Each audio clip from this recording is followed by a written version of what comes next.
네, 그러면은 강의를 시작을 하도록 하겠습니다. 어, 혹시 뭐 지금 뭐 어떤 사정이 있어서 잘 못 들으시거나 이제 그러면은 제가 이제 이 강의는 이제 이게 줌으로 이제 진행을 하는데, 줌으로 이제 진행을 하면은 어쨌든 줌이 알아서 이제 녹화를 해주니까는 그 녹화된 거를 이제 유튜브나 이런 데 올려서 좀 공유를 하도록 하겠습니다. 뭐 그래서 언제나 좀 어쨌든 저희가 지금 코로나19 사태 때문에 어쩔 수 없이 온라인 하지만은 뭐 그래도 이제 온라인 수업의 이제 장점은 뭐 어디서든지 들을 수 있고 뭐 혹시 나중에 다시 들을 수도 있고 뭐 그런 거니까는 제가 이제 녹화를 좀 해서 어, 다시 이제 보실 수 있게 그렇게 이제 하도록 하겠습니다. 예, 어쨌든 예, 제가 이제 이 정보보호대학원 이제 처음으로 이제 강의를 해보는데, 예, 반갑습니다. 예, 저는 이제 국원재라고 하고요. 지금 제가 이제 가르칠 과목은 하드웨어 보안이라는 이제 과목으로 이제 가르치게 되었습니다. 하드웨어 보안, 그 영어로 하면은 제가 이제 Secure Hardware Architecture 이렇게 이제 정했는데요. 어쨌든 여러분들이 이제 지금 보안 쪽으로 이제 공부를 하시고, 보안이라고 하면은 저희는 이제 뭐 컴퓨터 보안 그쪽으로 이제 공부를 하는 거기 때문에 그 컴퓨터 보안에서 이제 하드웨어 쪽, 하드웨어와 관련된 그런 보안 이슈들, 그리고 이제 거기에 관련된 연구를 이제 다루는 그런 과목으로 이제 가르치려고 하고 있습니다. 예, 그래서 오늘은 그 첫날이니까는 이런 강좌에 대한 소개를 우선 드리고요. 그리고 이제 하드웨어 보안이 무엇이냐. 보통 이제 우리가 security, 그냥 보안이라고 하면은 사실은 거의 소프트웨어적인 그런 보안 이슈들을 다루는 게, 트레디셔널하게, 그러니까 전통적으로는 그렇게 이제 우리가 생각을 해왔고요. 사실 뭐 시큐리티 회사들, 그러니까 컴퓨터 쪽으로 이런 뭐 피지컬 시큐리티가 아니라 컴퓨터 쪽으로 이제 시큐리티 회사들 해보면은 거의 이제 소프트웨어적인 그런 이슈들을 다루고 이제 소프트웨어적으로 어떻게 막을 것이냐 이렇게 생각을 할 때가 많이 있습니다. 그렇지만은 하드웨어적으로도 이제 우리가 이제 보안, 특히나 이제 시큐어 하드웨어 이쪽의 이슈에 대해서도 이제 관심을 기울여야 되는 그런 때가 되었다라고 생각을 하고 있고요. 그래서 그쪽에 관련된 이슈들을 이제 좀 다루려고 이제 하고 있습니다.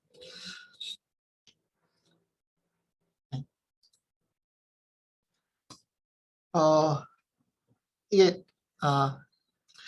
좀 이제 양해 말씀을 드리자면은 어쨌든 이게 한국어 수업이긴 한데요. 저희가 아무래도 제가 연구하는 분야나 이런 생각을 해보면은 아무래도 영어를 많이 쓰기 때문에 제가 이제 그 슬라이드를 작성을 할 때 좀 영어로 이제 작성을 하려고 합니다. 뭐 그래도 이제 어 사실 제가 그 학부나 이제 대학원 과목은 다 영어로 강의를 해야 되는 뭐 그렇긴 한데 어쨌든 강의를 이제 한국어로 하니까는 잘 들으시고 이게 좀 잘 배치시켜서 잘 보시면은 좋을 것 같습니다. 예, 우선은 이제 이 코र्스에 대해서 제가 소개를 드릴 건데요. 이제 우리가 이제 어떤 과목을 이제 수강을 할 때, 그냥 필요하니까 듣는다, 뭐 이렇게 할 수도 있긴 하겠지만은, 어쨌든 과목에서 그 세팅한 과목이, 내가 이제 이 과목을 들으면서 어떤 것을 얻을 것인가, 그다음에 이제 그 과목에서 이제 세팅한 그 꼴이 무엇인가, 이런 부분에 대해서 생각을 하면서 들으면은 조금 더 과목을 잘 이해를 할 수도 있고, 그리고, 뭐랄까, 그 동기부여도 될 수 있고, 뭐 그렇게 생각을 해서 저는 항상 그첫 번째 그 강의 시작 때는 이렇게 이제, 코र्스의 오브젝트, 그 다음에 어떤 거를 이제 다룰 것인지를 이제 좀 소개를 합니다. 자, 그러면은 이제 이 과목의 목적을, 그러니까 그, 뭐랄까, 목표, 이제 좀 소개를 해드리자고 하면은 이 과목은 이제 기본적으로 제가 이제 Modern Secure Hardware Architecture 이렇게 이제 이야기를 했는데요.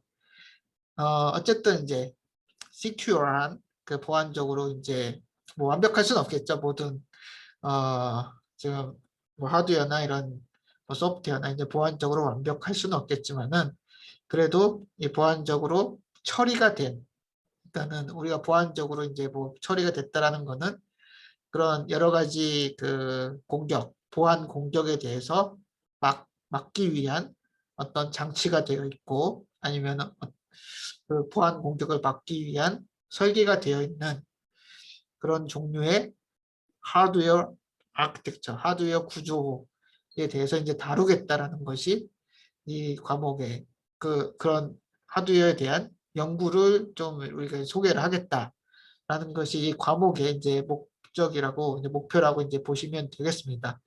제가 굳이 모던이라는 거를 이제 넣은 이유는 제가 앞에서도 이제 이야기를 뭐 해드렸지만은 이 하드웨어 보안에 대해서 사람들이 이제 관심을 갖기 시작한 거, 특히나 이제 컴퓨터 구조 쪽, 컴퓨터 아키텍처 쪽에서 이런 보안에 대해서 관심을 갖기 시작한 역사가 물론 보안이라는 그 주제는 아주 오래전부터 이제 계속해서 사람들이 연구를 해왔지만은 그 하드웨어 구조 쪽에서 보안에 대해서 신경을 쓰면서 이렇게 연구를 했던 거가 뭐 그렇게 오래되지가 않았습니다. 뭐 여러분들이 이제 아시다시피 스펙터 멜트다운이 발견이 되면서 아 이게 소프트웨어뿐만 아니라 하드웨어적으로도 보안을 생각해야 되겠다라고 이제 사람들이 깨닫게 되면서 그때부터 이제 열심히 연구를 하는 그런 분야라고 이제 또 생각을 할 수가 있겠습니다. 그래서 제가 이제 굳이 보드원이라고 한 것은 최근에 대한 그런 연구 사람들이 이제 관심을 가진 것도 최근의 일이고요.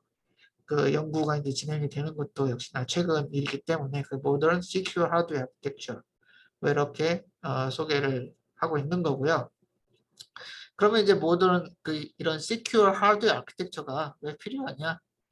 결국에는 그 보안 공격을 막기 위해서 우리가 필요한 거죠.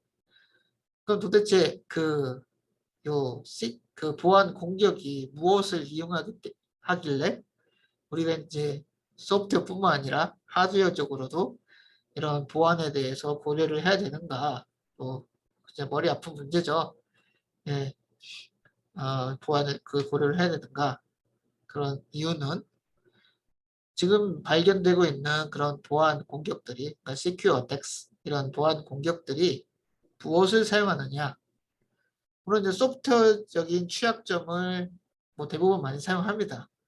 아무래도 컴퓨터라는 것이 이제 소프트웨어를 돌리는 기계고, 그 다음에 대부분 그 유저랑 접촉하는 부분은 소프트웨어이기 때문에 뭐 결국에는 소프트웨어의 그 취약점, 우리가 그걸 vulnerability라고 이제 이야기를 하잖아요. 그런 소프트웨어적인 이제 취약점을 이용을 해서 공격을 하는 것이 이제 뭐 대부분이라고 이제 할 수 있겠고요. 뭐 보안에 대한 연구는 많은 부분이 그런 소프트웨어적인 그런 어프로치, 그 소프트웨어적으로 보안을 어떻게 우리가 이제 그런 보안 공격들을 막을 것이냐 이런 데에 대한 연구가 집중이 돼 있죠.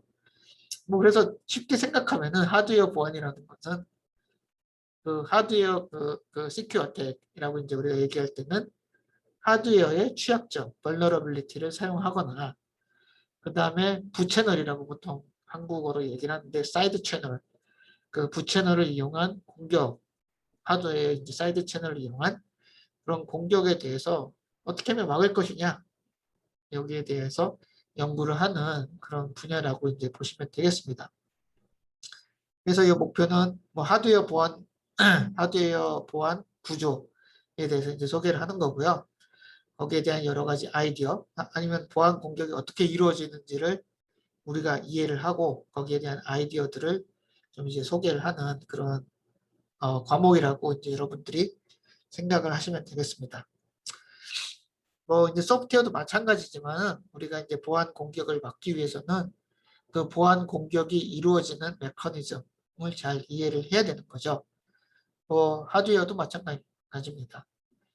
하드웨어의 취약점을 이용한 보안 공격을 우리가 막아내기 위해서는 그 보안 공격이 하드웨어의 어떤 메커니즘을 이용을 해가지고 공격을 하는지를 잘 알고 있어야지 우리가 그러한 공격들을 잘 막아낼 수가 있는 거고요. 뭐 그래서 또 여러분들이 이제 생각을 해야 되는 거는 하드웨어 구조에 대해서 여러분들이 지식이 있어야 되는 거죠. 그 앞에서도 말했듯이 우리가 이제 어쨌든 이 보안 공격이라는 거는 하드웨어의 특성, 하드웨어의 취약점이라는 건데 그거는 하드웨어의 특성이라고 우리가 이제 말을 할 수가 있겠고요. 그 하드웨어의 특성을 이용한 공격이기 때문에 결국에 우리는 하드웨어의 특성을 잘 알아야 되는 거고요. 그 다음에 그 특성을 이해해서 공격하는 메커니즘을 또 알아야 되는 거고요. 그 메커니즘을 알면은 그 메커니즘의 중간 과정을 어떻게 하면은 끊을 것이냐, 막을 것이냐, 뭐 이렇게 이런 단계로 우리가 그 아이디어를 낼 수 있을 것입니다. 그래서 이 과목을 여러분들이 이제 수강을 하기 위해서는 이제 뭐 제가 이제 뒤에서 또 소개를 하겠지만은 그런 하드웨어 구조적인 그런 부분에 대해서 역시나 공부를 하셔야 되고요. 이런 보안 공격 메커니즘에 대해서 제가 네, 죄송합니다. 설명할 때는 그런 하드웨어 구조를 이용한 그런 보안 공격이 되기 때문에 여러 가지 그런 그 구조적인 특성들을 또한 설명을 하게 될 겁니다. 이런 부분들에 대해서 이제 집중을 해서 수업을 들으시면 이제 좋을 것이라고 이제 생각을 합니다. 네, 그래서 이제 이 과목은 그럼 어떤 것을 배울 거냐? 제가 이제 요 두 번째 여기죠. 이 두 번째 지금 이제 설명하고 하는 건데요. 어떤 걸 배울 거냐? 여기서 이제 제가 물질 그어놓은 거, 첫 번째랑 두 번째, 이게 이제 그 가장 대표적인 그런 내용이라고 이제 보시면 되겠습니다. 결국에는 우리가 이제 프로세서, 그 컴퓨터에 이제 들어가 있는 뭐 CPU, 보통 이제 우리가 CPU에 이제 집중을 하겠죠. 왜냐하면 이제 대부분의 어플리케이션이 CPU에서 이제 돌아가기 때문에 그 프로세서랑 메모리 시스템에 존재하는 취약점, vulnerability랑 그 다음에 부채널에 대해서 우선은 이제 공부를 할 것입니다. 사이드 채널, 부채널하고 vulnerability.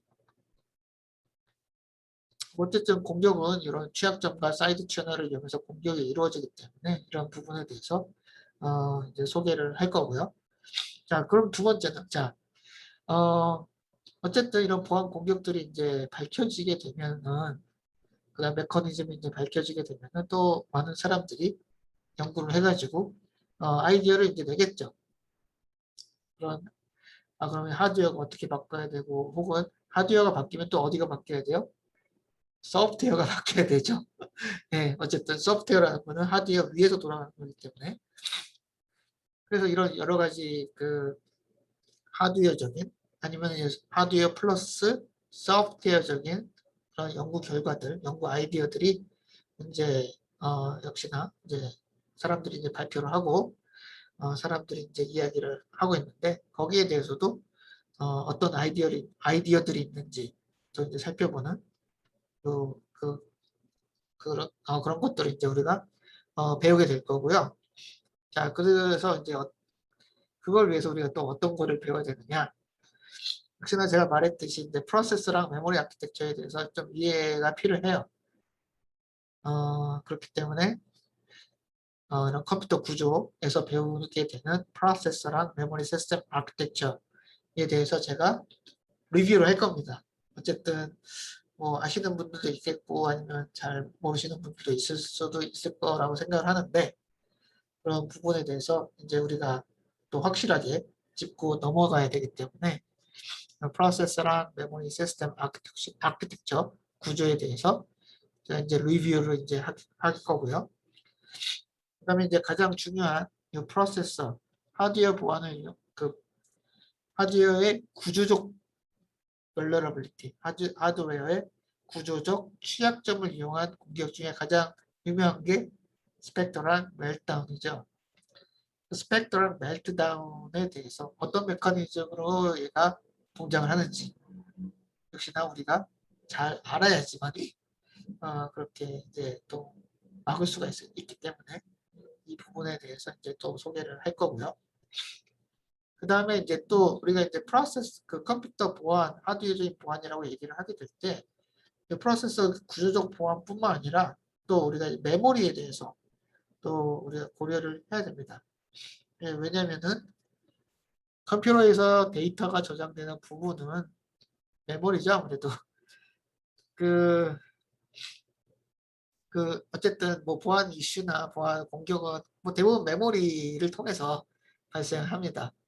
물론 이제 스펙터나 멜다운은 뭐 캐시라든지 이런 부분을 통해서 발생을 하는 거긴 하지만 뭐 그럼에도 불구하고 우리가 메모리나 이제 스토리지에서도 보안 이슈가 역시나 존재하고요.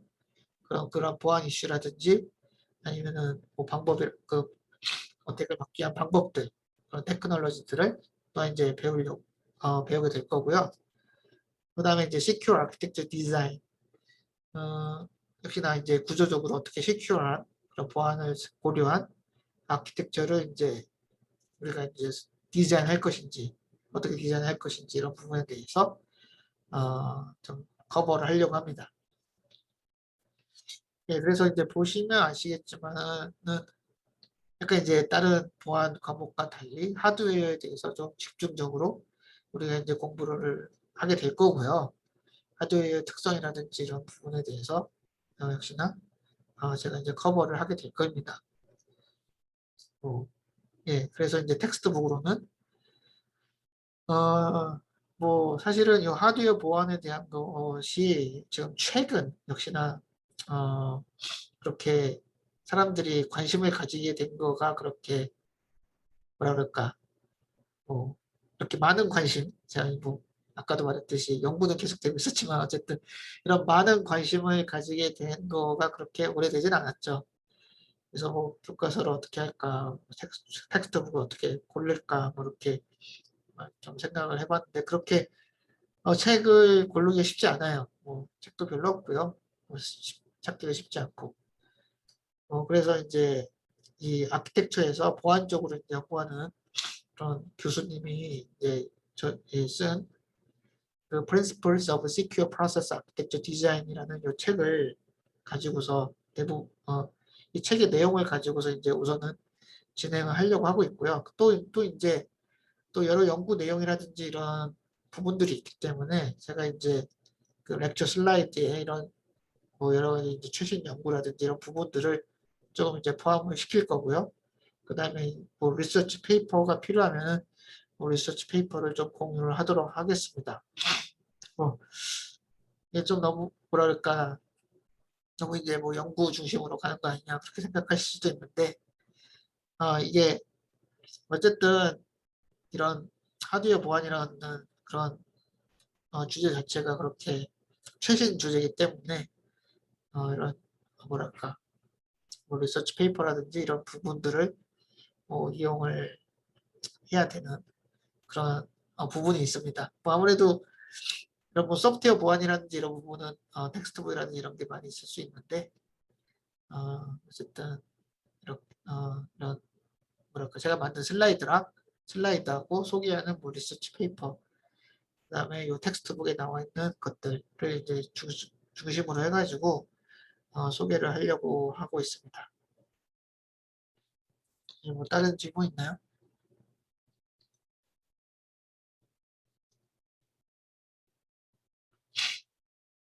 예, 질문이 없으면은 넘어가도록 하겠습니다. 그래서 제가 이제 요 과목을 준비를 하면서 뭐랄까 어떤 수준에 이제 맞춰야 되는지를 좀 이제 고민을 좀 많이 했는데 어쨌든 이 하드웨어 보안이라는 요 주제가 지금 여러분들이 이제 쓰는 프로세서 CPU의 특성에 맞춰서 CPU의 특성, 그 CPU의 특성을 이용을 해서 보안 공격이 이루어지고 또 그것을 이용을 해서 또 그 디펜스 막는 것이 이루어지고 하기 때문에 사실은 우리가 그 많이 쓰는 그런 CPU의 구조적인 특징을 좀 많이 알아야 돼요. 네. 그래서 사실 여기 이제 프리리퀴짓 필요한 어떤 지식들을 이제 제가 좀 나열을 했는데 우선은 이제 컴퓨터 구조적인 그런 내용에 대한 지식이 필요합니다. 보통 이제 뭐 컴과나 이제 전기과를 이제 공부를 하셨으면은 뭐 컴퓨터 구조를 배우긴 하는데 이 뭐랄까 그 그러니까는 학부에서 이제 우리가 이제 컴퓨터 구조를 배우죠. 뭐 컴과나 전기과는 역시나 그런 기본적인 컴퓨터 구조에 대한 내용을 하셔야지 좀 이해를 하실 수 있을 거라고 생각을 하고 있고요. 근데 이제 조금 뭐랄까 어, 그 우리가 이제 학부에서 배우는 컴퓨터 구조는 기본적으로 이제 파이프라인 아키텍처를 기본으로 하고 있습니다. 근데 이제 문제는 우리가 쓰는 대부분의 프로세서는 아웃오브 프로세서예요. 왜냐하면 퍼포먼스가 중요하기 때문에 그런 아웃오브 프로세서 구조를 가지고 있고요. 물론 아웃오브 프로세서도 카인드 오브 파이프라인드 아키텍처라고 할 수 있습니다. 그렇지만은 우리가 이제 기본적으로 학부에서 배운 그런 뭐 5 스테이지 이런 파이프라인 구조하고는 좀 많이 달라요. 더 복잡해졌고 더 여러 가지 테크닉이 들어가 있고 뭐 그렇습니다. 그래서 문제는 뭐냐? 지금 우리가 쓰고 있는 대부분의 프로세서는 학부에서 배운 그런 파이프라인 프로세서 구조가 아닌 요 대학원이나 이런 데서 배우는 아웃 오브 오더 프로세서 구조를 가지고 있습니다. 아웃 오브 오더니까는 뭐 어떻게 비순차적 뭐 프로세서라고 할 수 있겠는데요. 굳이 이제 한국어로 번역을 하자면은 그러니까는 이 말은 뭘 뜻하느냐? 보통 이제 컴퓨터 프로세서는 인스트럭션이 들어오는 대로 이제 수행을 하잖아요. 순서대로. 그거를 이제 그렇게 하면 이제 퍼포먼스가 떨어지기 때문에 그 순서를 고려를 하지 않고 그다음 순서를 뒤섞어서 처리를 할 수 있는 구조를 구현한 것이 아웃 오브 오더 프로세서입니다. 물론 두 개는 결과는 똑같아야 돼요. 우리가 이제 아웃 오브 오더 프로세서 순서를 막 바꾼다고 해서 요 파이프라인에서 나왔던 결과가 요 아웃 오브 오더 프로세서에서 나오는 결과랑 다를 수는 없습니다. 컴퓨터는 무조건 인스트럭션이 들어가면은 똑같은 결과를 만들어내야 돼요. 그게 이제 그 인스트럭션에서 이제 다 정한 거기 때문에 컴퓨터라는 건 인스트럭션대로 또 동작을 해야 되는 거고요. 네. 그래서 사실은 지금 대부분의 이제 그런 지금 발견이 된 그런 구조적 벌러러빌리티 구조적 취약점을 이용한 공격은 대부분 여기서 발생합니다. 아웃 오브 오더 프로세서. 그래서 사실은 아웃 오브 오더 프로세서 구조에 대한 뭐 지식도 필요하고요. 그래서 제가 이 과목에서 이 아웃 오브 오더 프로세서 구조가 무엇인지 조금 설명을 할 겁니다. 그 리뷰할 거고요. 아까도 말씀드렸지만 좀 이제 복잡해요. 복잡해서 좀 어려울 수 있긴 한데 그래도 뭐 최대한 좀 쉽게 설명을 하려고 하고 있습니다. 네, 그래서 아웃 오브 오더 프로세서 구조에 대한 지식이 필요하고요. 그다음에 이제 뭐 C라든지 이런 간단한 프로그래밍 랭귀지에 대한 역시나 지식이 이제 필요합니다. 우리가 이제 이 과목을 진행하다가 그래서 POC, Proof of Concept이라는 그러니까는 보안 공격을 어떻게 이루어지는지를 이제 그러니까 C 코드로 이제 작성해 놓은 것들이 있는데 그런 이제 C 코드를 이해를 하려면 C에 대해서 이제 조금 그런 POC를 이해를 하려면 그 C 코드를 이제 읽을 줄 알아야 되기 때문에 그런 C에 대한 뭐 읽을 줄만 알면 된다라고 생각하고 있어요. 저는 그런 지식이 필요하고요. C를 읽으실 수 있으면 될 거라고 생각을 하고 있고요. 요거는 뭐 어디셔널한 이제 뭐 리눅스 오퍼레이팅 시스템 리눅스 OS에 대해서 지식이 이제 좀 필요하다라고 생각을 합니다. 제가 아키텍처 시뮬레이터를 사용할지 사용하지 않을지는 아직 결정을 하지 못했는데, 어쨌든 우리가 이제 리눅스 오퍼레이팅 시스템에 대해서 이제 잘 알고 있으면은 예, 도움이 됩니다. 네, 그렇고요. 뭐 여기서 뭐 저 질문 있나요? 뭐 질문은 언제든지 그 아무 때나 이제 해주시면 되고요. 네, 네. 그래서 이제 뭐 저에 대해서 좀 소개를 하자면은 저희 뭐 국원제고요. 예, 이제 오피스라든지 메일 어드레스는 여기 이제 나와 있는 대로 이제 보시면 되겠고, 뭐 과목을 이제 뭐 진행하다가 뭐 질문이나 어떤 이슈가 있으면은 제 이메일 어드레스로 이제 질문하시면 됩니다. 그다음에 이제 제가 이제 연구하는 분야는 컴퓨터 구조입니다. 네, 컴퓨터 구조이고, 여기 말했듯이 뭐 GPU라든지 이제 메모리 스토리지 시스템 아니면은 인베디드 시스템 그다음에 액셀러레이터 우리가 이제 보통 말하는 가속기 그다음에 FPGA 이런 분야에 대해서 연구를 하고 있습니다. 어, 이제 저에 대해서 이제 조금 소개를 해드렸고요. 그럼 이제 코र्스 매니지먼트를 어떻게 할 거냐에 대해서 이제 조금 소개를 해드리자면은 뭐 기본적으로 이제 뭐 공지사항, 어나운스먼트라든지 아니면은 뭐 숙제, 그다음에 렉처 슬라이드는 그 블랙보드, 그 고려대에서 제공하는 블랙보드를 통해서 제가 이제 블랙보드에 이제 올릴 거고요. 그래서 뭐 공지사항은 어쨌든 제가 공지사항 올리면은 다 메일로 발송이 되기 때문에 메일로 받아보실 수 있을 거고요. 뭐 렉처 슬라이드라든지 아니면 뭐 유튜브 링크 이런 것들을 이제 그 블랙보드에 이제 올릴 겁니다.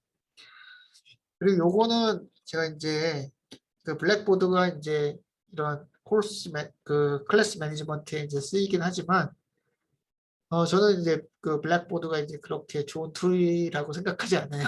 뭔가 쓰기가 어렵고 사람들도 뭐 그러니까 UI 유저 인터페이스도 뭔가 이상하고 복잡하고 뭐 그런 게 있어서 저는 이제 그 학생들이 이렇게 뭐 자유롭게 이제 디스커션을 하거나 질문을 올리거나 하는 데는 블랙보드가 이제 조금은 불편하다라고 이제 생각을 하고 있고요. 그래서 따로 피아자라는 이제 툴을 사용을 하고 있습니다. 그건 이제 웹에서 쓰는 툴이고요.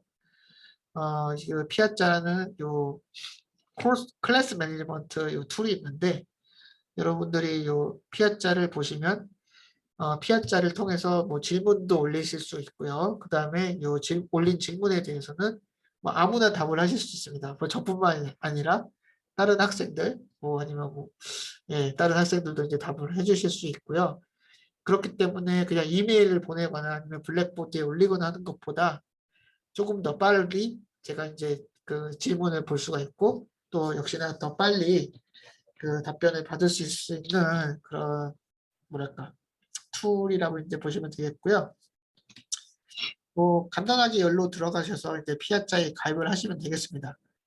액세스 가입할 때 이제 액세스 코드가 필요한데 액세스 코드는 저희 Secure HW 하드웨어 이렇게 했고요.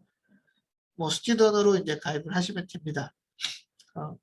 그렇게 하면 되고 그 제가 이제 말씀드렸듯이 뭐 질문 올려도 되고 뭐 디스커션 할 게 있으면 디스커션을 하셔도 되고 그리고 이제 피아자는 모바일 앱도 제공을 하기 때문에 애플 앱스토어나 아니면 구글 플레이 스토어에서 모바일 앱을 받으셔서 그 모바일 앱으로도 이제 쓰실 수가 있습니다. 블랙보드도 모바일 앱이 있는데 굉장히 불편하죠. 네, 굉장히 불편한데 피아자는 잘 쓸 수 있도록 만들었다라고 생각을 하고 있고요. 예, 그래서 뭐 질문 있으면은 웬만하면은 이런 피아자에 올려주시면 감사하겠습니다. 네, 요거는 제가 이제 학부에서 쓰는 피아자 그를 이그젠플로 이제 가지고 와봤는데요.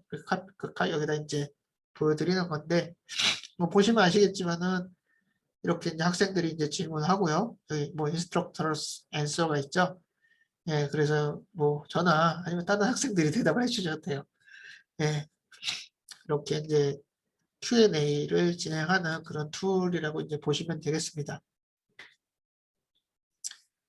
예, 그래서 이 피아자를 잘 활용을 해주시면 좋을 것 같고요. 이거는 이제 제가 이제 그 뭐랄까 생각해 본 그런 스케줄인데요. 기본적으로 이제 16주 과정으로 이제 진행을 할 거고, 처음에는 이렇게 이제 그 컴퓨터 구조의 내용을 리뷰를 할 겁니다. 왜냐면 앞에서 말씀드렸듯이 우리가 그런 프로세스 아키텍처에 대해서 이해를 하고 있어야지 그런 보안 어택이나 시큐어 어택이나 거기에 대한 아이디어, 그걸 막기 위한 아이디어를 또한 이해를 할 수가 있기 때문에 그런 컴퓨터 아키텍처에 대한 내용을 제가 이제 처음에 리뷰를 할 거고요. 그 다음에 이제 캐시 사이드 채널 어택의 종류에 대해서 역시나 이제 설명을 할 거고, 그 다음에 가장 역시나 중요한 게 우리가 지금 스펙터랑 멜다운인데, 사실 멜다운보다는 스펙터가 많이 중요하죠. 왜냐면 멜다운은 사실은 인텔 CPU에서만 이제 발생을 했고, 그 다음에 지금은 해결을 한 그런 CPU가 나오고 있다라고 알고 있고요. 근데 이제 스펙터 같은 경우에는 아직 그렇게 해결이 되지 않았어요. 이게 왜냐면은 스펙터라는 거는 아주 뭐랄까 펀더멘탈한 그런 컴퓨터 구조를 이용을 한 어택이기 때문에 그 스펙터는 아직 거기 스펙터를 완전히 해결한 그런 구조가 프로세서가 나오지 않고 있습니다. 네, 그 다음에 뭐 소프트웨어적으로 해결을 하려고 하면은 컴퓨터의 성능이 엄청나게 떨어지죠. 네, 그런 여러 가지 그런 이슈들이 있기 때문에 어쨌든 가장 유명한 그런 구조적 시큐어 어택 이게 인스펙터랑 멜트다운의 이제 멜트다운 공격에 대해서 이제 설명하고 거기 또 여러 가지 이제 베리언트 그다음에 POC에 대해서 이제 소개를 하려고 하고 있습니다. 그다음에 중간고사를 보고요. 그다음에 어떤 그 시큐어 하드웨어 아키텍처 어떤 철자 틀렸네요. 어떤 아키텍처가 이제 아이디어가 있는지 이런 부분에 대해서 소개를 하고요. 그다음에 메모리 프로텍션에 대한 이슈에 대해서 또 소개를 하려고 합니다. 그다음에 이제 메모리에 대한 그런 스퀘어 어택 중에 이제 로 해머라는 게 있는데 그, 이거는 이제 메모리의 이제 릴라이어빌리티 이슈를 이용한 어택이라고 이제 보시면 되겠고요.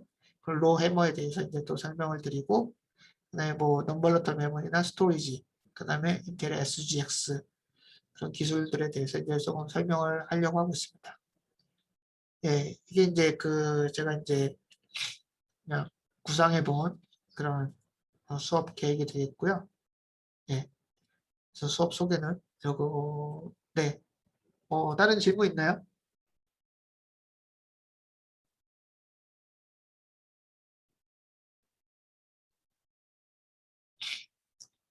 네, 질문이 없으면은 오늘 그 제가 준비한 네,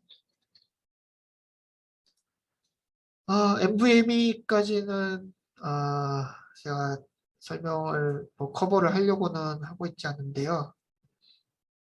MVM에 대해서는 아직 제가 그렇게 설명을 하려고 하고 있지는 않습니다.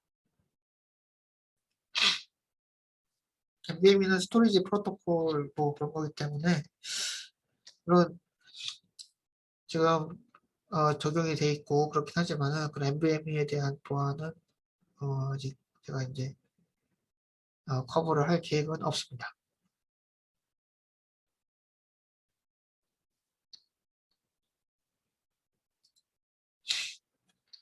네, 그러면은 이제 우선 이 과목과 이제 대한 그런 인트로덕션으로 그 약간 이제 소개하는 그런 강의를 하도록 하겠습니다. 그래서 이제 시큐어 아키텍처에 대해서 소개를 하는 그런 강의가 되겠고요. 그냥 편하게 이제 들으시면 될 것 같아요. 그렇게 이제 그러니까 헤비한 그런 시리어스한 그런 내용은 없다라고 생각을 하기 때문에 편하게 들으시면 될 것 같습니다.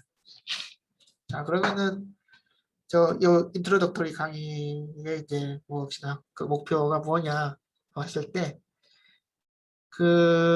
우리가 이제 또 이제 앞에서도 이제 제가 말씀드렸듯이 우리가 이제 보완하면은 사실은 그 소프트웨어 보안을 많이 이야기를 하고 있고요. 또 사람들이 역시나 소프트웨어적으로 많이 연구를 하고 있고 또 소프트웨어적으로 그런 특히나 시큐어 어택도 소프트웨어는 많이 있죠. 그다음에 또 사실은 뭐 뉴스에 나오는 많은 그런 보안 그 문제들 이런 것들이 거의 다 이제 그 소프트웨어적인 그런 문제라고 이제 보시면 되겠습니다. 뭐 그렇지만 우리가 이제 하드웨어 보안도 역시나 이제 중요한 시대가 되었기 때문에 그런 소프트웨어 하드웨어 레이어 그 보안 모델에 대해서 소프트웨어 하드웨어 레이어에 대해서 좀 이해를 하시면 좋을 것 같고요. 그다음에 우리가 그 트래디셔널 전통적인 그런 프로세스 아키텍처에 어떤 시큐리티를 고려한 그런 구조가 왜 들어가야 되는지 뭐 이것도 이제 제가 이제 시리어스하게 설명을 하진 않겠지만은 어쨌든 그런 뭐 역사라든지 그다음에 뭐 필요성에 대해서 이제 조금 설명을 하도록 하겠습니다. 자, 우선 가장 펀더먼탈하게 이제 여러분들은 이제 컴퓨터가 뭐라고 생각을 하시나요? 뭐 사실 우리가 이제 컴퓨터를 뭐 거의 하루 종일 쓰고 있죠. 왜냐면 이제 스마트폰도 컴퓨터이기 때문에 지금은 뭐 일을 할 때도 거의 컴퓨터를 하고 있고요. 네, 그럼 컴퓨터가 무엇이냐에 대한 그런 질문부터 가장 펀더멘털한 질문부터 우리가 이제 시작을 해야 될 거라고 이제 생각을 하고 있습니다. 뭐 이제 약간 이게 바보 같은 그런 질문일 수도 있는데, 자 그럼 컴퓨터가 뭐냐? 왜 이게 컴퓨터 보안이 문제가 되느냐? 또 컴퓨터의 왜 하드웨어 보안이 왜 문제가 되느냐? 이런 부분에 대해서 우리가 이제 좀 생각을 해보려면은 그럼 컴퓨터가 도대체 뭐냐? 그거를 좀 생각을 해봐야 될 거라고 좀 그런 생각이 들었어요. 아니, 컴퓨터가 뭐일까요? 보통 우리가 이제 컴퓨터 시스템이라고 하면은 그냥 모니터랑 컴퓨터 본체, 그다음에 키보드, 마우스 뭐 이런 약간 이제 뭐 이렇게 소프트웨어 플러스 하드웨어 그런 기계를 생각을 하는 거죠. 머신, 연상 기기요. 그렇죠.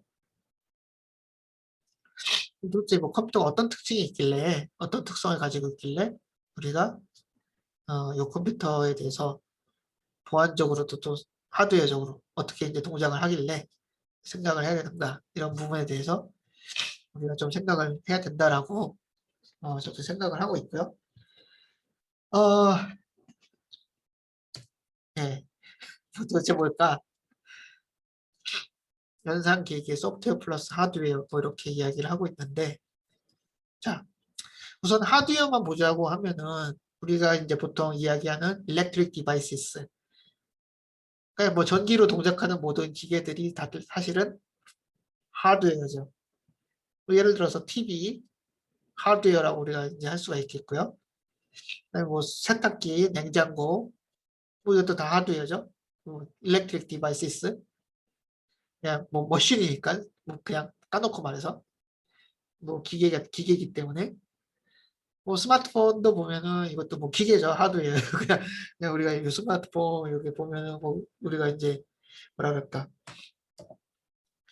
그냥 우리가 뭐 만질 수 있고 하는 거기 때문에 기계입니다. 기계. 그래서 딱딱하기 때문에 하드웨어라고 하죠. 맞나? 네. 그다음에 이제 그 지금 어, 조세라 씨가 이제 좀 잘 답변을 해주셨는데요. 소프트웨어. 그 소프트웨어가 그 우리가 이제 보통 말하는 컴퓨터를 특징 짓는 가장 중요한 피처라고 우리가 이제 생각을 할 수 있겠습니다. 결국 이제 컴퓨터라는 건 뭐냐? 그러면 이제 소프트웨어가 뭔가요? 소프트웨어는 사람들이 프로그래밍을 한 거예요. 우리가 이제 프로그래밍을 할 때 그냥 뭐 아무렇게나 만드는 게 아니라 뭘로 만들죠? 프로그램 랭귀지를 쓰고요. 프로그램 랭귀지를 배우려면 우리가 뭘 배우죠? 명령어들을 배우죠. 예를 들어서 뭐 C에서 보면 뭐 플러스 명령어도 있고, 그다음에 뭐 while, for loop도 있고, 뭐 printf 이런 것도 뭐 펑션이긴 하지만 뭐 kind of 명령어죠. 이런 여러 가지 명령어를 우리가 배웁니다. 이런 명령어들을 조합을 하고 열심히 잘 짜가지고 만든 게 소프트웨어예요. 그리고 이제 소프트웨어라는 건 뭐냐? 명령어들의 집합이에요. 그런 명령어들, 이런 명령어들을 우리가 이제 다르게 이제 영어로 말하면 인스트럭션이죠. 자, 그러면은 이 컴퓨터라는 하드웨어, 일렉트릭 디바이스는 소프트웨어를 수행을 하는 디바이스고요. 그럼 소프트웨어는 뭐냐? 명령어들로 이루어져 있어요. 그러면 컴퓨터라는 거는 명령어들을 수행을 하는 디바이스라고 이제 보시면 되겠습니다. 여기 당연한 건데 뭐 이렇게 어렵게 설명하느냐? 이게 도대체 왜 중요하냐? 이게 왜 중요할까요? 왜냐면은 우리가 이제 하드웨어의 특성을 이해를 할 때 컴퓨터라는 것이 도대체 지금 어떻게 우리가 하드웨어를 설계를 하고 그런 하드웨어의 특성이 무엇이길래 보안이 문제가 되는지 이해를 하려면은 그 컴퓨터 역사라든지 이런 부분에 대해서 조금 살펴볼 건데 거기에 대해서 이제 좀 생각을 하고 뭐가 문제인지 그렇게 어, 필요합니다. 예, 컴퓨터 구조를 알아야 되는 거죠. 예, 컴퓨터 구조 중요합니다. 아주 중요해요. 예. 자, 그러면은 이제 우리가 컴퓨터의 역사에 대해서 이제 조금 살펴보도록 하겠습니다. 자, 여기서 우리가 이제 컴퓨터 아키텍처 0.0, 그러니까 뭐 버전 넘버 0라고 할 수 있겠죠. 이게 뭐 제가 만든 표현이 아니라 그 마크 힐이라는 유명한 컴퓨터 아키텍트, 그러니까 컴퓨터 구조 연구를 하시는 교수님이 이렇게 이야기를 한 건데 지금 뭐 여러 가지 뭐 좀 통용되고 있습니다. 뭐 그냥 자기가 만든 거긴 하지만 자 그래서 이제 컴퓨터 아키텍처 0.0 버전 0는 뭐냐? 1964년 이전의 이제 컴퓨터라고 우리가 이제 이야기를 할 수 있겠고요. 뭐 아주 오래전이기 때문에 지금은 박물관이나 뭐 사진으로밖에 볼 수가 없는 그런 컴퓨터라고 이제 할 수 있겠죠. 자, 근데 그 이전 아주 옛날 컴퓨터는 어떤 식으로 이루어져 있느냐? 뭐 아시는 분도 있겠지만은 그냥 이런 뭐 종이에다가 구멍에다 뻑뻑뻑뻑 뭐 이렇게 뚫어가지고 구멍이 뚫린 데는 지르고 안 뚫린 데는 뭐 1이고 이런 식으로 해가지고 프로그래밍을 해요. 그 프로그램을 그다음에 컴퓨터에 입력을 시켜가지고 수행을 합니다. 결국 역시나 제가 이제 프로그램이라고 말을 했으니까는 그 옛날 컴퓨터도 뭐 소프트웨어랑 하드웨어로 이루어져 있어요. 근데 어떤 특징이 있느냐? 하드웨어가 너무너무 힘들어요. 만들기가 힘들죠. 네, 뭐 여기 보시는 뭐 애니악 뭐 사진을 보시면 아시겠지만 하드웨어 자체가 매우 복잡하고 또 엄청 크죠. 지금은 상상도 할 수 없이 지금도 뭐 하드웨어는 뭐 간단한 건 아닙니다. 매우 복잡하죠. 네. 자, 그럼 하드웨어는 매우 복잡해요. 대신에 소프트웨어는 굉장히 간단합니다. 뭐 그냥 종이에다가 구멍 뚫어가지고 소프트웨어를 돌리기 때문에 뭐 이거 뭐 사람이 어렵게 할 수가 없는 거죠. 사람이 어렵게 설계를 할 수가 없죠. 소프트웨어를. 자, 그때는 소프트웨어적인 기술은 뭐 우리가 별로 생각을 안 했어요. 왜냐면은 하드웨어 자체 만드는 것도 또 어렵고 그 다음에 뭐 요새처럼 뭐 컴파일러가 있는 것도 아니고 그냥 그런 복잡한 하드웨어에 구멍 똥똥 그 기계어 그 머신러닝이죠. 그럼 기계어를 직접 막 해가지고 뚫어가지고 컴퓨터한테 넘겨줘야지 컴퓨터가 동작을 하기 때문에 뭐 사람이 기계어로 어떤 뭐 복잡한 프로그램을 짤 수가 있겠나요? 없죠. 예, 아주 간단한 프로그램밖에 돌릴 수가 없었습니다. 그 다음에 뭐 그렇기 때문에 사람들이 뭐 인스트럭션이라든지 이런 거에 대해서 별로 생각을 안 했어요. 그냥 하드웨어 설계를 해놓고 그 하드웨어에 맞게 그냥 구멍 뻥뻥뻥 뚫어가지고 그 소프트웨어 만들어가지고 그냥 돌리는 거예요. 그러니까 소프트웨어의 수준은 굉장히 떨어지죠. 대신 단순해요. 요새처럼 이렇게 복잡하지가 않습니다. 그 다음에 이제 여기 사실은 뭐 제가 뭐 이런 명령어라고 했지만은 명령어에 대한 개념이 거의 없었습니다. 왜냐면은 그냥 구멍 뚫어서 컴퓨터한테 줘야 되는 거예요. 요새처럼 뭔가 딱 정의가 된 그런 명령어 세트가 있는 게 아니라 구멍 뚫어서 그냥 줘야 되기 때문에 그 머신이 달라지면은 이런 명령어 세트도 달라지는 거예요. 명령어 디파인 한 것도. 그렇기 때문에 그런 뭐 소프트웨어적으로 그러니까 컴퓨터가 달라지면은 다시 다 구멍 뚫어야 되는 거죠. 지금은 상상할 수 없는 그런 일이긴 하지만 뭐 옛날에는 그랬다라고 합니다. 저도 경험을 한 건 아니라서 네, 그랬다고 하고 있고요. 자, 그럼 1.0은 뭐냐? 지금의 모던 컴퓨터, 지금 우리가 쓰는 컴퓨터의 이제 가장 기본적인 구조라고 이제 볼 수가 있겠습니다. 그 여러분은 이제 그 뭐랄까 학부 과목에서 이제 컴퓨터 구조를 듣게 되면은 아이사를 배우죠. Instruction Set Architecture. 우리가 이제 Instruction Set Architecture를 정의를 할 때 소프트웨어랑 하드웨어의 인터페이스라고 이제 정의를 하고 있고요.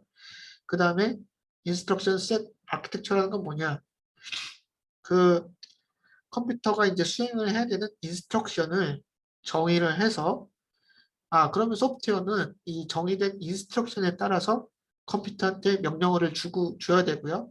그 하드웨어는 그 정의가 된 대로 인스트럭션 셋 아키텍처에 정의가 된 대로 동작을 해야 되는 그런 뭐 약속이라고 이제 보면 될 것 같아요. 그래서 뭐 컨트랙이죠, 컨트랙.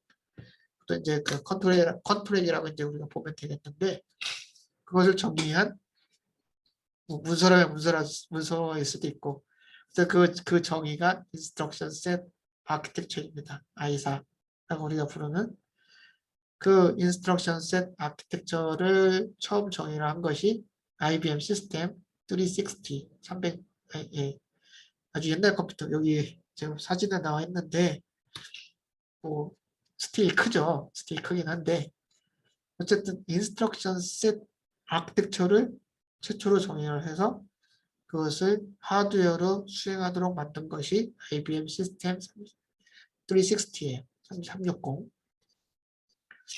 자, 그럼 이게 도대체 이게 굉장히 사실은 지금의 컴퓨터의 구조랑, 그러니까 이제 컴퓨터에 동작하는 메커니즘하고 상당히 비슷한 거죠. 제가 이제 말을 하려는 건 뭐냐? 인스트럭션이 있어요. 그 다음에 그 인스트럭션이 정의가 돼요. 어떤 인스트럭션? 예를 들어서 add가 있다. add 인스트럭션이 있어요. 이 add 인스트럭션을 정의를 할 때 add R1, R2, R3라고 했을 때 이거는 뭐 인스트럭션이고 요거는 오퍼런드가 되겠고요. 그러면 얘는 컴퓨터 하드웨어는 어떤 동작을 해야 되느냐? R1에다가 R2 플러스 R3를 더해서 저장을 한다 하는 거를 정의를 한 거예요. 그럼 하드웨어는 add R1, R2, R3가 이제 들어오게 되면은 거기에 맞춰서 동작만 하면 돼요. 뭐 그래서 가장 최종적인 결과는 뭐예요? 요거죠. 하드웨어가 이걸 수행을 하면 됩니다. 결국엔 뭐냐? 컴퓨터라는 거는 인스트럭션을 받아서 그 인스트럭션이 정의된 인스트럭션을 수행을 하는 기계예요. 하드웨어. 그러니까는 자 여기 컴퓨터라는 게 있고요.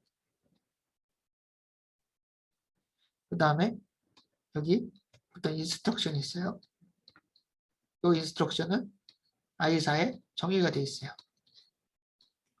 자 그럼 컴퓨터가 인스트럭션을 받아서 뭔가 막 열심히 일하죠. 그때 그 나온 결과는 뭐 아웃풋이 될 텐데 그 아웃풋은 뭐예요? 이 인스트럭션 셋 아키텍처에서 정의가 된 대로 아웃풋이 나오면 되는 거예요. 자, 여기에 근데 제가 질문을 드릴게요. 여기에 시간이라는 개념이 있나요? 타임?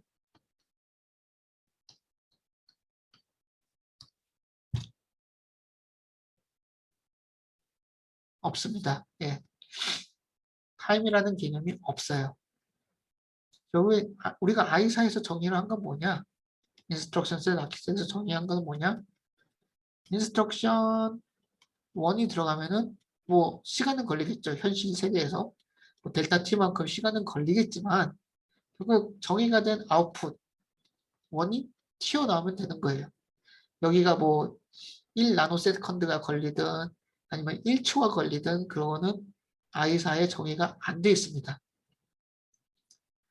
물론 이제 우리는 소프트웨어라는 거는 이 프로그램이 모아진 거 그룹 오브 인스트럭션의 모음이기 때문에 그룹 오브 인스트럭션이기 때문에 우리가 인스트럭션을 1을 실행시키고 그 다음에 2를 실행시키고 3를 시키게 되면은 요 순서에 맞도록 아웃풋이 1, 2, 3의 순서에 맞게 아웃풋이 나오기만 하면 돼요.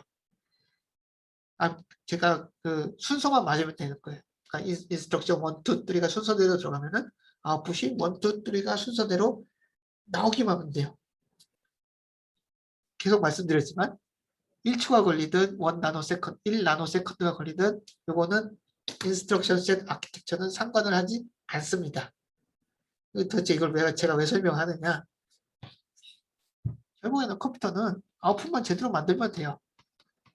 이게 빨리 나오든 늦게 나오든 그거는 사실은 사람들은 신경을 쓰지 않는다고 해야 되나? 뭐 신경 쓰죠. 왜 좋은 컴퓨터는 빨리 나오고 나쁜 컴퓨터는 느리게 나오니까. 그렇지만은 우리가 이제 보통 이제 아키텍처 1.0 이렇게 아이사의 정의가 된 대로 동작하는 기계를 컴퓨터라고 딱 정의를 했을 때 요 아키텍처 1.0에 정의된 컴퓨터는 시간이란 개념이 없이 인스트럭션이 들어간 순서대로 정의된 결과가 딱딱딱 튀어나오기만 하면은 개인 그런 기계라고 이제 볼 수 있겠습니다. 네. 그래서 중요한 거는 타이밍 인디펜던트 펑셔널 비헤이비어 오버 컴퓨터. 타임이 별로 시간 이게 정의가 안 됐다는 거예요. 그런데 우리가 실제적으로 프로세서를 설계를 하고 디자인을 하게 될 때는 타임이 굉장히 중요한 요소입니다. 델타 T. 왜요? 왜냐면 뭐 제가 뭐 앞에서도 얘기를 했듯이 델타 T가 너무 크면은 이건 느린 컴퓨터잖아요. 사람들이 안 사겠죠. 우리는 이제 컴퓨터 아키텍처를 연구한 사람들은 이 델타 T를 줄이기 위해서 무진장 노력을 하고 있습니다. 그러니까 더 좋은 컴퓨터, 더 빠른 컴퓨터를 만들기 위해서 무진장 노력을 하고 있는 거죠. 그래서 물론 이제 뭐 반도체 기술이나 이런 것들도 이런 데 관여를 하고 있긴 하지만 구조적으로도 더 좋은 컴퓨터를 만들기 위해서 저 같은 사람이 그러니까 아키텍처를 연구하는 사람이 열심히 노력을 하고 있어요. 연구를 하고 있고 노력을 하고 있어요. 근데 이제 중요한 건 뭐냐? 아이사에서 중요한 거는 1, 2, 3이라는 인스트럭션이 들어갔을 때 아웃풋이 순서대로 1, 2, 3이라고 나오기만 하면 돼요. 정의가 된 대로. 요 중간 가운데 중간에서 뭔가 지지고 볶고 다른 일을 하고 뭐 하고 요거는 전혀 상관이 없습니다. 제가 얘기를 하고 싶은 건 뭐냐? 컴퓨터에서 요 델타 T라는 시간이라는 개념은 없긴 하고 그렇기 때문에 결국 사용자가 이제 보통 그 소프트웨어를 하는 사람들이 관심을 가지고 있는 거는 최종적으로 요 사용자한테 보이게 되는 결과예요. 컴퓨터라는 기계가 인스트럭션에 따라서 만들어내는 그런 최종적인 결과만이 중요한 거지. 중간에 뭔가 막 이렇게 뭐 시간이 오래 걸리든 어떻게 하든 이런 거는 다 상관이 없다는 거죠. 예. 그래서 지금까지 우리 구조를 연구하는 사람들, 하드웨어적으로 디자인하는 사람들은 그런 거 아무것도 상관하지 않고 결국 빠르게 어떻게 하면 그 결과를 빠르게 만들 것이냐 이런 식으로 고려를 해가지고 컴퓨터를 설계를 해왔고 구조를 바꿔왔고 거기서 여러 가지 진짜 다양한 아이디어를 집어넣어서 컴퓨터를 빠르게 만들어 왔습니다. 그렇게 그런 뭐 영역을 우리가 이제 마이크로 아키텍처라고 이제 이야기를 하고 있고요. 이 마이크로 아키텍처는 진짜 그 컴퓨터 프로세서 구조에서 연산이 어떻게 이루어지는지 명령어가 어느 순서로 뭐 수행이 되는지 이런 여러 가지 그런 구조들에 대해서 연구를 하는 그런 뭐 부분이라고 이제 여러분들이 생각을 하면 되겠습니다. 여기서는 중요한 게 뭐냐? 타임을 줄이는 거예요. 네. 그 타임을 줄이기 위해서, 그러니까 더 좋은 컴퓨터, 더 빠른 컴퓨터를 만들기 위해서 그 여러 가지 아이디어들이 이제 들어가 있는데, 그런 아이디어들을 이제 좀 살펴보게 되면은, 사실 요거는 요 학부에서 배우는 그 컴퓨터 구조 과목에 나와 있는 그런 내용이고요. 그래서 Eight Great Idea라고 이제 소개를 하고 있는데, 어떻게 하면 더 좋은 컴퓨터를 만들 것이냐, 거기에 대한 그런 여러 가지 아이디어들입니다. 그러니까 무엇으로를 이제 따라가도록 보통 우리가 컴퓨터를 그 프로세서를 만들어 왔고요. 지금은 무엇으로가 지금 끝나가고 있긴 하지만 어쨌든 아키텍트들하고 뭐 반도체 연구하는 사람들하고 열심히 지금 노력을 하고 연구를 해서 무엇으로에 따라가도록 컴퓨터 프로세서를 만들어 왔고요. 그다음 디자인을 심플리파이 하기 위해서 abstraction이라는 개념을 우리가 써왔습니다. 이거는 이제 컴퓨터 구조를 배우게 되면 우리가 더 설명을 하게 될 텐데 여기서는 그냥 넘어갈게요. 왜냐면 abstraction이라는 거는 이해하지 않아도 되는 부분은 그냥 과감하게 삭제하는 거니까 그 디자인을 심플리파이 하기 위해서 abstraction이라는 개념을 우리가 이제 적용을 해왔어요. 컴퓨터는 이게 뭐냐? 뭐 간단한 건데 여기 소프트웨어가 있고 여기 하드웨어가 있어요. 소프트웨어를 하는 사람들은 하드웨어를 이해를 할 필요가 없어요. 어떻게 되는지. 대신 뭐만 이해하면 돼요? 소프트웨어 하는 사람들은 내가 아까 말했듯이 인스트럭션 주면은 아웃풋만 제대로 나오면 돼. 그러면 나는 거기에 맞춰서 소프트웨어를 설계를 하는 거죠. 이게 앱스트럭션이죠. 하드웨어가 중간에 어떻게 돌고 어떤 식으로 하는지 상관을 안 하겠다는 거예요. 이해를 하려면 너무 어렵기 때문에 이게 앱스트럭션입니다. 네, 간단하게 설명했는데 어쨌든 너무 복잡하지 않도록 앱스트랙션이라는 개념을 이용해서 우리가 이제 설명을 이해를 하고 있고요. 일을 해가고 있고요. 왜안 지워지냐?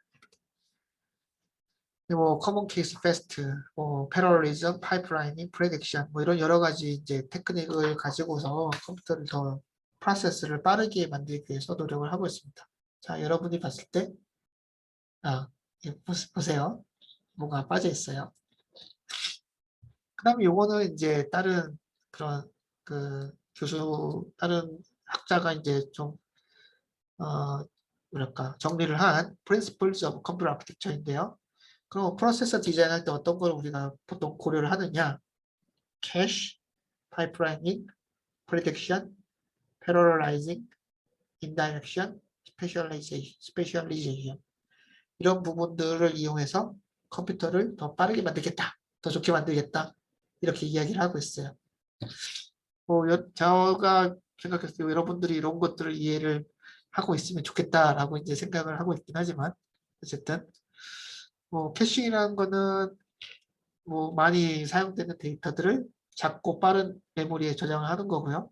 파이프라이닝은 크리티컬 패스를 이제 잘라서 여러 인스트럭션들이 동시에 실행될 수 있도록 만드는 것이 파이프라이닝. 프레딕션은 브랜치라든지 이런 컨트롤 플로우가 있을 때 그런 브랜치 인스트럭션의 결과를 프레딕션, 예측을 해서 미리 실행을 하는 거. 이게 이제 프레딕션이라고 이제 볼 수 있겠죠. 이거 왜 해요? 빨리 돌리기 위해서. 결과를 빠르게 만들기 위해서 이런 여러 가지 테크닉들이 들어갑니다. 패러라이징도 마찬가지고요. 그 여러 데이터를 한꺼번에 계산하겠다. 그 다음에 인다이렉션, 버추얼하고 피지컬한 그런 월드가 있을 때 이 버추얼 투 피지컬 매핑을 사용을 해가지고 역시나 소프트웨어가 더 잘 설계를 할 수 있게 이런 기능들을 제공을 하는 거예요. 네, 스페셜리제이션은 그냥 어떤 특별한 그 뭐랄까 인스트럭션 오퍼레이션을 빠르게 알고 있을 때 만들고 싶을 때 그런 특별한 인스트럭션을 제공을 해가지고 컴퓨터가 프로세서가 돌리게 하겠다. 이게 이제 스페셜리제이션 되겠죠. 뭐 기본적으로 인텔의 뭐 SSE라든지 뭐 AB 이런 멀티미디어 명령어들이 이런데 해당이 된다라고 이제 볼 수가 있겠습니다. 자, 그럼 이게 뭐냐? 그게 전통적으로 컴퓨터 하드웨어를 연구를 하는 사람들은 다 퍼포먼스에 초점을 맞춰서 연구를 해왔어요. 그냥 퍼포먼스는 넘버원 프라이어리티예요. 왜냐면 우리는 모든 커스터머들이 빠른 컴퓨터를 원하고 더 좋은 컴퓨터를 원하기 때문에 여러 가지 아이디어를 막 집어넣어가지고 더 좋은 프로세서를 만들기 위해서 노력을 해왔습니다. 자, 문제는 뭔가요? 예. 그래서 이제 좀 소개를 해드리면 뭐 싱글 사이클 프로세서 사실은 요 싱글 사이클 프로세서가 그 아까 컴퓨터 아키텍처 1.0에 딱 맞는 그런 프로세서라고 이제 볼 수 있어요. 이 블랙박스가 있고요. 블랙박스가 있고 인스트럭션이 들어가서 순서대로 아웃풋이 나와요. 뭐 싱글 사이클 프로세서는 요 한 클락 안에 인스트럭션이 입력돼서 아웃풋으로 이제 튀어나오는 거기 때문에 요 컴퓨터 아키텍처 1.0의 가장 뭐랄까 그 매칭이 되는 그런 구조라고 이제 볼 수가 있겠습니다. 문제는 뭔가요? 뭐 우리가 이제 컴퓨터 구조에서 배웠지만 너무 느려요.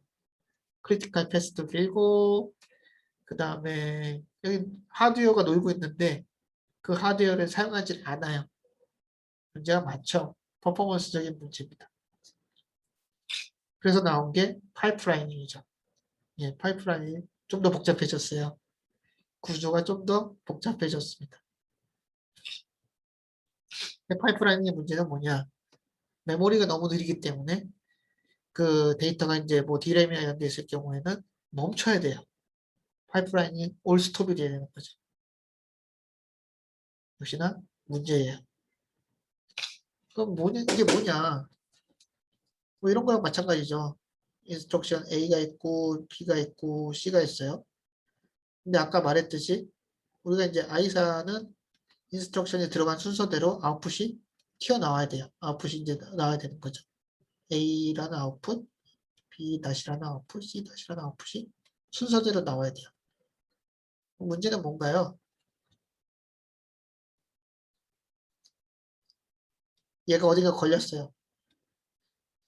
뭐 얘가 이제 메모리 인스트럭션이라고 보고 근데 데이터를 D램에서 갖고 와야 돼요. 엄청나게 오래 걸리죠. B는 A에서 나온 결과를 이용해서 뭔가 계산을 해야 돼요. 이런 거 많죠. 근데 A가 안 끝나요. 왜냐면 데이터가 없기 때문에. 근데 이제 C 같은 경우에는 얘는 A랑 B랑 아무 상관이 없어요. 그래서 그냥 수행을 할 수가 있는데 아까 말한 대로 I사의 정의가 된 대로 A, B, C의 순서대로 해야 되잖아. 그래서 A-, B-, C-라는 결과를 만들어야 되는데 사실 요 C는 요 A, B의 결과랑 상관이 없음에도 불구하고 그 순서대로 나와야 된다는 거 그런 것 때문에 안 하고 있어요. 계속 멈춰 있는 거죠. 이게 줄 서 있는 거랑 똑같은 거죠. 이게 한 줄이 있다라고 하면은 어디로 가는데 한 줄이 있다고 하는데 여기 사람이 막혀 있어요. 그럼 뒤에 사람은 앞으로 갈 수가 없는 거죠. 여기에 뭐 아무리 많이 비어 있고 그래도 뒤에 사람이 앞으로 갈 수 없는 거죠. 낭비죠. 자, 이러면은 컴퓨터가 놀고 있어도 프로세서가 뭐, 그는 뭐 execution 유닛이라든지 이런 부분이 놀고 있어도 컴퓨터는 앞에가 막혀있기 때문에 인스트럭션이 하나가 막혀있기 때문에 뒤에 있는 인스트럭션을 수행을 못하는 거죠. 역시나 컴퓨터가 느려지는 어떤 그런 조건이라고 이제 볼 수가 있겠습니다. 그래서 나온 게 out of order processor예요. 얘는 아까 말한 대로 A, B, C가 있고 A 때문에 B는 막혀 있어. 그렇지만 C는 A랑 B랑 상관이 없어. 그러면은 내가 C를 더 먼저 수행을 해도 되지 않을까? 여기서 나온 것이 out of order processor입니다. 보시면 알겠지만 싱글 사이클 뭐 간단해요. 간단하고 근데 파이프라인 가면서 또 복잡해요. out of order processor로 가면 더욱더 복잡해집니다. 그렇지만 우리가 이제 out of order processor를 쓰는 이유는 복잡하지만 성능이 좋기 때문이에요. 자, 그래서 우리는 아이사는 델타 T를 상관을 하지 않아요. 무조건. 그렇지만 사람들은 빨리 나오면 좋아해요. 뭐 그러니까는 어쨌든 순서대로만 나오면 되는 거 아니냐. 그 컴퓨터의 하드웨어를 놀리지 않고 뭐 여러 가지 아이디어를 내서 지지고 볶고 해서 뭔가 그 결과만 빨리 나오면 되는 거 아니냐. 그래서 거기에 대해서 사람들이 연구를 해왔습니다. 예, 그래서 out of order 프로세서까지 나오고 out of order 프로세서에 여러 가지 또 테크닉들이 들어가서 뭐 스페큘레이션, 뭐 프레딕션 이런 여러 가지 테크닉들이 엄청 많이 들어가 있어요. 그만큼 하드웨어는 복잡해진 거죠. 그런데 예, 스펙터랑 멜트다운이 두둥 하고 예, 나온 겁니다. 뭐 제가 앞에서도 이제 말씀드렸지만 멜트다운보다는 스펙터가 굉장히 뭐랄까 이런 아웃오버드 프로세서 구조를 때문에 발생하는 그런 뭐랄까 vulnerability 취약점이 되고요. 그렇기 때문에 스펙터 같은 경우에는 지금 아직도 이를 어떻게 뭐 막을 것이냐 뭐 잘 막지 못하고 있죠. 왜냐면 기본적인 아웃오버드 프로세서의 구조를 사용을 하고 있기 때문에 아웃오버드 프로세서의 구조에 따른 그런 취약점이고 그 취약점을 이용한 공격이기 때문에 얘를 어떻게 하지 못하고 있는 거예요. 예, 그래서 사람들이 예, 전에 앞에서도 제가 얘기했지만 이런 뭐 그레이트 아이디어 근데 뭐가 빠졌어요? 시큐리티가 빠져 있어요. 하드웨어에. 그냥 그전에는 별로 신경을 안 썼거든요. 아이사는 그냥 순서대로만 나오면 되고 그 다음에 빠른 컴퓨터는 빨리만 나오면 되기 때문에 시큐리티 신경 안 썼어요. 역시나 앞에서 말한 그런 프로세서 디자인 그런 법칙이라고 할까 프린시플에서도 시큐리티는 들어가 있지 않습니다. 근데 우리가 이제 컴퓨터 구조적으로 시큐리티를 고려를 해야 된다는 거예요. 왜냐? 자, 여기 하드웨어가 있고 여기서 이제 소프트웨어가 있죠. 사실 소프트웨어는 제가 이제 간단하게 소프트웨어라고 그냥 표현을 했지만은 소프트웨어를 이제 보게 되면은 여기에 뭐 하이퍼바이저가 있고요. 하이퍼바이저 위에서 오퍼레이팅 시스템이 있고 그 외에 이제 뭐 유저 어플리케이션이 이제 돌고 있는 거죠. 사실 이게 소프트웨어 우리가 보통 말하는 소프트웨어가 이제 되겠습니다. 이게 다 소프트웨어긴 하지만 네. 이게 다 레이어예요. 그 다음에 제가 아까 앱스트랙션 얘기를 했죠. 그러니까 뭐 소프트웨어랑 하드웨어 뭐 아주 간단하게 두 개로 나눠서 생각을 했지만은 이건 다른 소프트웨어 레이어도 마찬가지입니다. 이거 하는 사람은 오퍼레이팅 시스템에 대해서 별로 신경 안 써요. 그 말은 뭐예요? 다시 말해서 우리가 이제 유저 어플리케이션이라고 이제 합시다. 유저 어플리케이션을 만드는 사람은 오퍼레이팅 시스템은 완벽하다. 그런 뭐랄까 그런 가정을 위해서 어플리케이션을 설계를 합니다. 완벽하다는 건 무엇도 포함이 되느냐? 시큐리티적으로 문제가 없다. 근데 사실 그건 아니죠. 네, 그렇지만은 생각을 할 수는 없는 거예요. 왜냐면 이게 딱 나눠져 있기 때문에 뭐 여기 시큐리티 이슈가 있든 어떤 뭐 다른 이슈가 있든 이 어플리케이션 설계를 하는 사람은 뭐 거기에 대해서 관여를 할 수도 없는 거고요. 할 수조차 없고요. 거기를 다 뭐 그런 모든 가능성을 생각해서 설계를 하면은 뭐 이거는 그냥 오퍼레이팅 시스템을 자기가 다 설계를 해야 되겠죠. 건드릴 수가 없는 겁니다. 이 소프트웨어도 마찬가지예요. 소프트웨어도 하드웨어 자체가 뭔가 취약점이 있어요. 보안 공격에 대해서 취약점이 있고 하는데 소프트웨어는 지금까지 하드웨어는 보안적으로는 문제가 없다. 그냥 보안적인 문제는 소프트웨어가 다 해결을 해야 되는 거예요. 뭐 보안적인 공격도 다 소프트웨어적인 그런 취약점을 사용을 했기 때문에 대신 소프트웨어 하는 사람들은 하드웨어가 별 문제는 없을 것이다 라는 가정에서 다 설계를 하고 해요. 근데 그게 깨진 게 스펙터라는 거죠. 후에는 하드웨어 자체가 문제가 있다라고 하면은 보안적으로 문제가 있다 하면은 우리가 소프트웨어적으로 해결할 수 있는 것이 그렇게 많지가 않습니다. 어쨌든 뭐 퍼포먼스가 아주 휙 떨어진다든지 여러 가지 그런 문제가 있는 거죠. 예. 그렇기 때문에 우리는 보안을 고려를 해서 하드웨어를 설계를 해야 된다. 이렇게 이야기를 할 수 있는 거고요.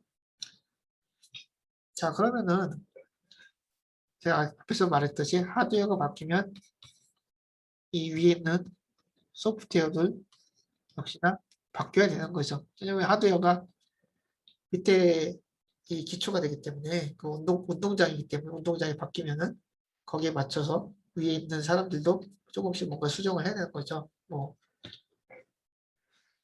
네. 그래서 사실은 그 우리가 이제 하드웨어 보안이라고 이제 얘기를 했을 때 그런 구조적인 그러니까 하드웨어 취약점을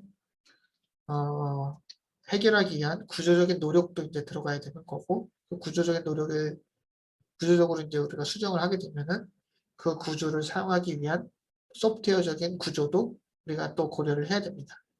뭐 예를 들어서 하이퍼바이저 하드웨어가 이제 좀 수정이 된다고 하면 하이퍼바이저가 그걸 사용하기 위해서 뭐 이제 좀 수정이 된다든지 이런 거에 대해서 고려를 해야 된다는 거죠. 자, 그래서 Secure Process Architecture라는 건 뭐냐? 그러니까는 첫 번째로는 하드웨어에 그러니까 전체적으로 봤을 때는 하드웨어랑 소프트웨어 왜냐하면 하드웨어가 바뀌면 소프트웨어도 바뀌어야 되기 때문에 그 Trusted Execution Environment를 위한 여러 가지 피처들을 집어넣는 거예요. 하드웨어적으로 이제 집어넣고 그다음에 그 하드웨어를 사용하기 위한 소프트웨어가 이제 들어가야 되고 그래서 이런 하드웨어 플러스 소프트웨어적인 구조적으로 어떤 뭐, 줄여서 이제 T라고 얘기하지만 Trusted Execution Environment를 위한 피처들을 집어넣는 거 이것을 Secure Process Architecture라고 우리가 이야기를 합니다. 그리고 우선은 이제 출발점은 그리고 우선은 역시나 그 지금에 있는 그런 제너럴 퍼포즈 프로세서 위에 그런 보안을 위한 여러 가지 피처들을 집어넣는 거를 얘기를 해요. 하드웨어적인 구조적인 그런 모디피케이션이 필요하죠. 수정이 필요하죠. 그 다음에 거기에다가 그 하드웨어를 쓰기 위한 뭐 오퍼레이팅 시스템적인 아니면 하이퍼바이저에서의 어떤 수정이라든지 이런 것들이 이루어지는 거. 요거를 이제 전체적으로 우리가 이제 Secure Processor Architecture라고 이제 보면 되겠습니다. 예. 그래서 뭐 제가 뭐 간단하게 얘기했지만 이런 Secure Process Architecture가 무엇인지 여기 대해서 이제 좀 설명을 했고 결국 뭐 좀 이제 정리를 하자면은 지금까지 안 해왔다. 지금까지 안 해왔는데 필요하다. 예, 그렇기 때문에 연구를 하고 있다. 뭐 이렇게 이제 여러분들이 생각을 하시면 되겠고 말했지만은 지금의 이제 하드웨어적인 그런 구조적 문제를 이용한 그런 시큐어 어택을 해결하기 위해서는 결국 우리가 하드웨어적으로 또 역시나 이해를 하고 있어야 되고 메커니즘, 그 하드웨어 구조를 이용한 메커니즘을 이해를 해야 되고 뭐 필요하다고 하면은 구조적인 그런 그 문제를 해결하기 위한 구조적 아이디어를 집어넣어야 되는 거고요. 그 다음에 뭐 소프트웨어적으로도 역시나 노력을 해야 되는 거고 이런 여러 가지가 다 들어가 있는 부분이라고 생각을 하면 되겠습니다. 예, 그래서 그런 그러니까 개론적인 인트로덕션적인 그런 뭐 설명은 여기까지 하고요. 뭐 질문 있나요?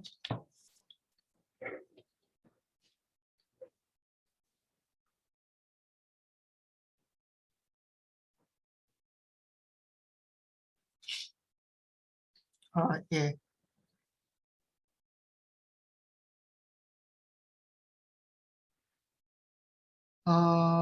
이 강좌에서는 사실 소프트웨어적 아이디어보다는 하드웨어적인 아이디어를 사실 많이 다루게 될 겁니다. 왜냐면 아까도 말씀드렸듯이 하드웨어 구조적 취약점은 하드웨어적으로 해결을 해야 돼요. 소프트웨어적으로도 할 수는 있죠. 뭐 이런 패치들이 이제 등장을 하긴 하지만 사실 그 패치라는 것이 이런 문제점을 근본적으로 해결하는 것이 아니라 약간 우회적인 그렇기 때문에 뭐 여러 가지 이제 문제가 뭐 퍼포먼스라든지 이런 문제가 있는 방법이 될 수가 있고요. 물론 이제 그런 메커니즘을 알게 되면은 소프트웨어적으로 그런 메커니즘을 약간 우회를 하는 그런 여러 가지 아이디어를 낼 수도 있긴 하겠지만은 뭐 기본적으로는 이제 하드웨어적 그런 아이디어, 하드웨어적인 메커니즘 이런 데 조금 초점을 두어서 강의를 계속 강의를 하려고 합니다.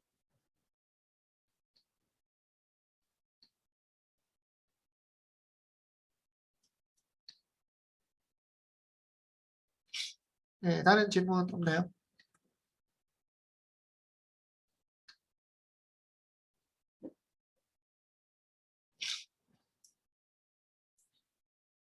네, 그러면은 오늘 강의는 이것으로 마치도록 하겠습니다. 네, 첫날인데 거의 꽉 찼네요. 네, 그러면은 네, 다음 주에 다시 뵙도록 하겠습니다. 네, 들어주셔서 감사합니다.